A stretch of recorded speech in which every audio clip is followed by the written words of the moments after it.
Learning to learn.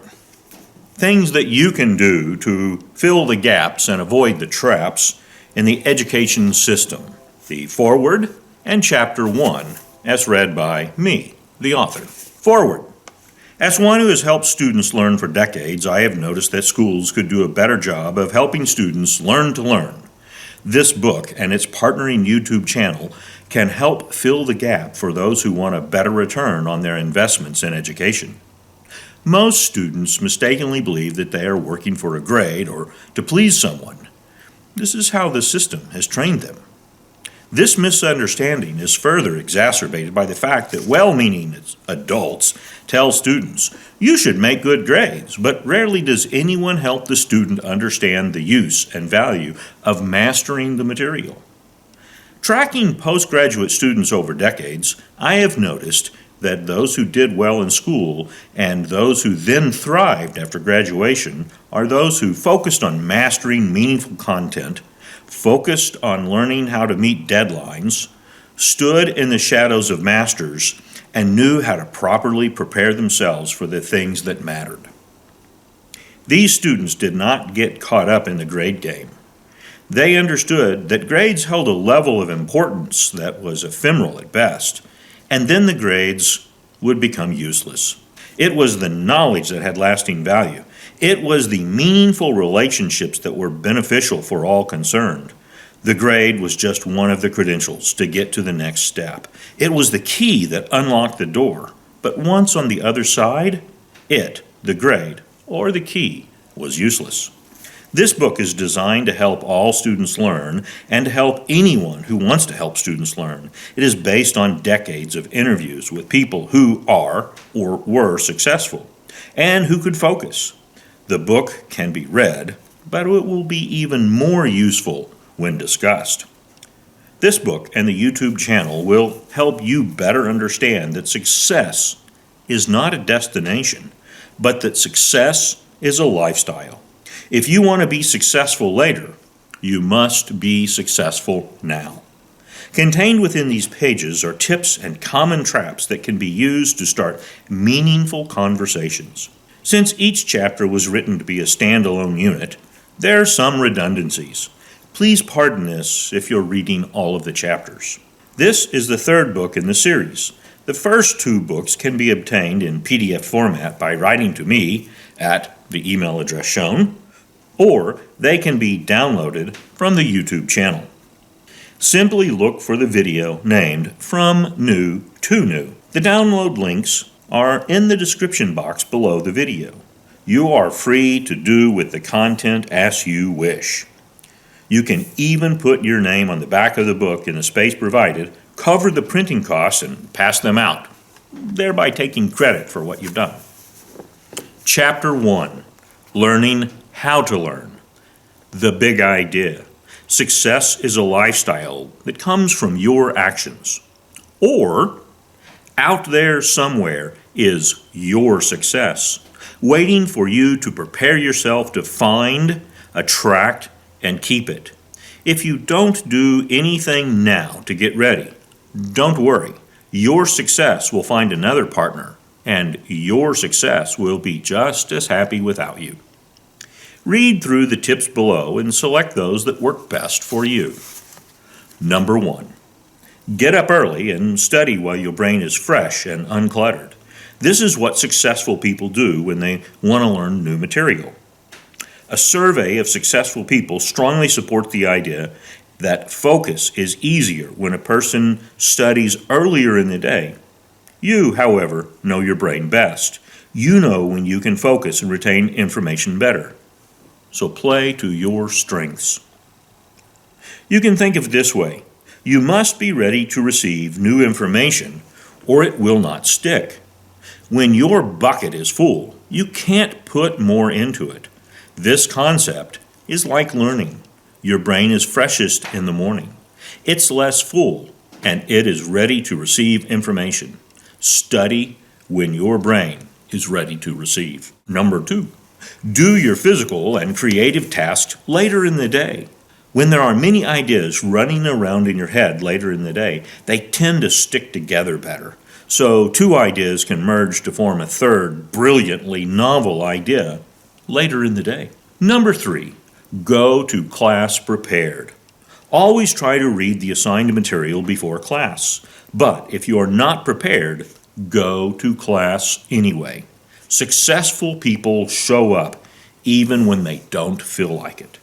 It takes the same amount of time to read the assignment before the lecture as it does after the lecture. Reading it helps you be ready for the lecture.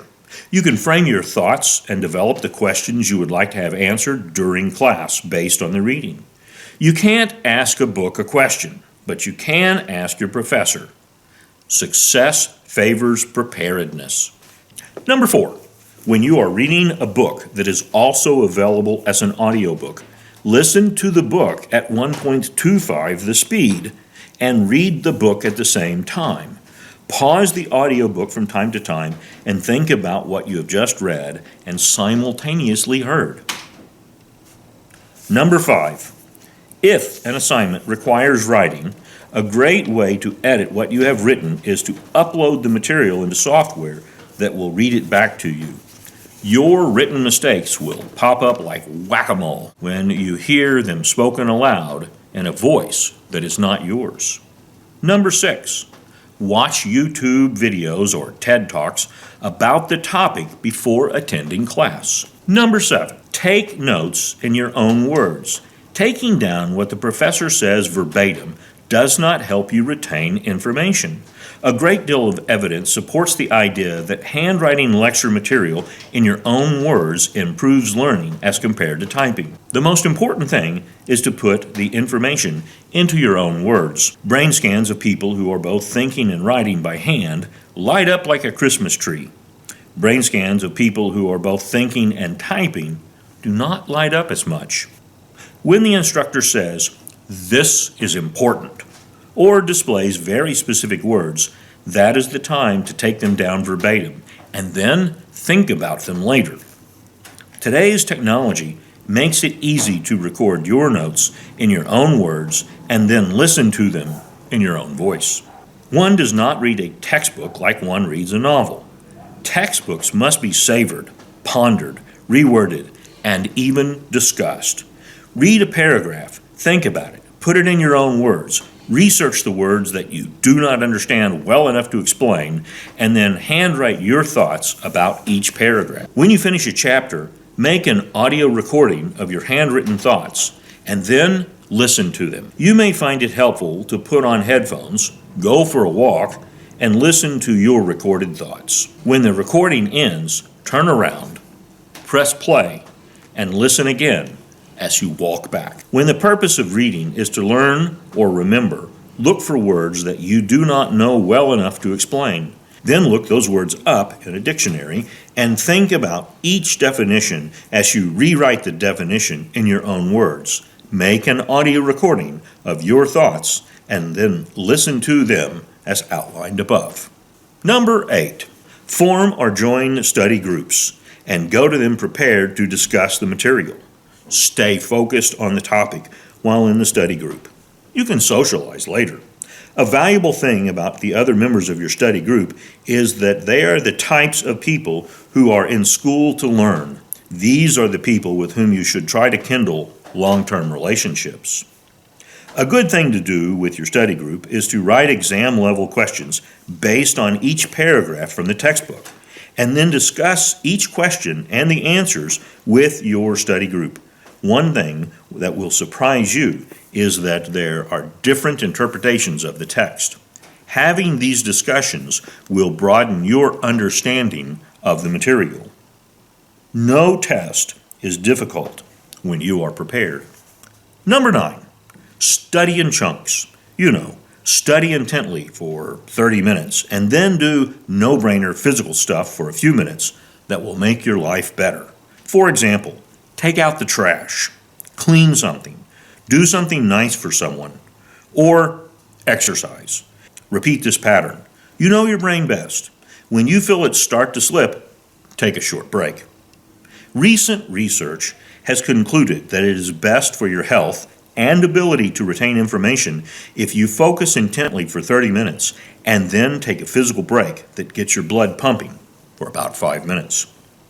Number 10, avoid distractions, but if you can't avoid them, learn to ignore them. This includes people who are not supporting your goals. Find a place that supports your study time and make good use of it. You can't study efficiently if you are trying to do it around distractions. Number 11, budget your time. You have more than 100 waking hours each week. Make the best use of your time. A wasted moment can never be recaptured. The only thing that you can do with time is to use it wisely, poorly, or somewhere between the two. You cannot escape this fact. Every moment is an investment, and it can be ranked on the time management spectrum. Strive to keep your needle towards the wise end of the gauge. Number 12, don't spend more of your time doing an assignment than is necessary. Spending more time will not make the finished product any better, but it will cost you time that could have been used to work on other important tasks. Taking longer than necessary does real damage. Do it and be done with it. Embrace this fact. Number 13, look at every task and ask yourself, is it important? And if the answer is no, then don't invest your precious time doing it. If you hesitate to answer the question, then the answer is also no. Number 14, do the unpleasant tasks first, saving the more pleasant ones for later. You know, save the dessert for last. When you do the more pleasant things first, you tend to stall and then do not have enough time to do the unpleasant tasks. You are more motivated to wrap up the unpleasant tasks efficiently when you have more pleasant ones waiting. Number 15, clearly understand why you are in school. That is, what personal goal are you trying to achieve with your education? Let your goal be your motivation to keep learning. If your goal does not motivate you to act, then you need a new goal. Goal setting, that's in Chapter 4. Your board of directors can help you discover your goal and find your smile. Your board is covered in brief with number 25 below and in more detail in Chapter 3. Number 16, wrap your brain around the fact that your instructors are attempting to install new software into your brain every day. You do not have to figure it out. It has been figured out for you. You just have to learn it. You have proven to yourself that you're capable of learning new material because you have already learned a great deal. The alphabet and counting are two great examples. You learned a bunch of squiggly lines, their names, what they look like in capitals and lowercase, as well as many different fonts. You can even count to 1 million. You did not have to figure out any of this. You just had to learn what others had figured out for you. It is the same way with every course that you will take, up to and including some of your PhD work. Now, admire all of the things that you can do with your knowledge of the alphabet. Number 17, go to bed early and arise early. Try to develop a habit of doing this at the same time every day. Number 18, eat small healthy meals and exercise. Number 19, if you like to party, study before you go to the party. You can arrive to the party fashionably late and still have just as much fun, but you will be ahead of the game in your study schedule. If you really like to party, just imagine the quality of the events, interesting venues, and fascinating people at the parties you will attend after you successfully complete your course of study and are enjoying a good income. Number 20, don't focus on the grade. Focus on the material. Don't miss any deadlines. Make a list of all of the papers and assignments that need to be completed and the dates when they are due. If you do this, your grades will take care of themselves. The syllabus is an important checklist. Grades and your GPA are covered in Chapter 5. 21. Go to class prepared, and if you're not prepared, go to class anyway. Yes, this is in here twice because it's that important. If the first time you hear the information is when the teacher is going over it in class, you are behind. It is A-OK for you to ask the teacher What will we be studying next time? The good teachers like it when you do this. Number 22, get in the habit of being early. Your life will be much less stressful, and when it does happen that you are late, people will say, "But she's nearly always on time." Something must have happened. Wrap your brain around the fact that being late is rude. Unless, of course, it's to a party. See number 19 above. Self-esteem is not about being better than others. It's about being better than you were. Number 23. Surround yourself with cheerleaders. You know, the people who lift and encourage you to be better. Be a cheerleader for others, too. Avoid the againsters in life. Number 24. Discuss all of this with your study group and your board of directors. Number 25. Form your own board of directors and meet with your board several times each year. These are the people who care about you, your future, and your success there. Prepare presentations for your board. Review your successes. Define new goals and discuss with your board any difficulties that you are having. Seek wise counsel from your board of directors. Listen more than you talk. Send thank you notes to your directors and leave every board meeting with at least 2 things: action items and the date for the next meeting. Your board will help you chart your course, make necessary course corrections, and weather inevitable storms.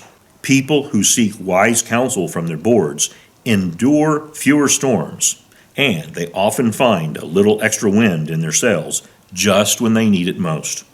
Successful people regularly meet with their board of directors. Number 26. Become curious about the material. That way, you are satisfying your curiosity and not just memorizing things for an exam that you do not understand. Strive for a deeper understanding of the information you are studying. Material that you find interesting is difficult to forget. Not every piece of information is equally important, but you do not know which pieces are the most important when you are still learning. So learn as much as you can from your instructors. Listen to what the masters believe to be the most important. If it feels like you are studying, then you are doing it wrong. If it feels forced, then you're not making the connection. When you understand how this information can and will be used to support your hopes, goals, and dreams, then you get it. And it will not feel like you are studying. It will feel like you are filling your tool bag with valuable instruments. Number 27. The person covering the course is not your only resource. The person who wrote the book normally knows much more than the person who is attempting to help others learn the material. So, read the book and study the book. Many times, the book's authors are available for questions via email. Get to know your instructors. They really are there to help you be better. The good professors want their students to do better than they have done. Number 28. Really focus on learning what the professors believe is important. You are in class to learn from the master. A great way to impress the professor is to be eager to learn rather than spouting off about how much you know.